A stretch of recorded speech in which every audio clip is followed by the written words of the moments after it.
สวัสดีครับผมหมุยเข้ากับมาเขือบเงาจุฬาครับผมเป็นเขือบเงารอบแรกครับใช่เขือบเงาระบบทุกเคครับผมเป็นงานการล่านครับผมเป็นจุฬา2 เมตรหาเส้นครับผมจะเป็นสัดส่วนโลกวัดปัญญาครับผมเพิ่มเติมนิดหน่อยครับผมตามสไตล์ง่ายก็จะประมาณนี้ครับผมดัดเทปนุ่มเป๊ะๆครับผมเป็นเขือบเงารอบแรกบางๆก่อนครับการล่านดำๆครับผมการล่านปลาครับผมแกะบัวก็จะประมาณนี้ครับผมจะแกะให้ทุกตัวเด้อครับผมแกะบัวรูปทรงก็จะประมาณนี้ครับผมสนใจทรงไหนสั่งจองเข้ามาได้เด้อครับจัดให้ได้หมดครับผม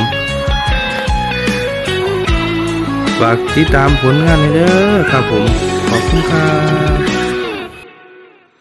ท่านเทวดาผู้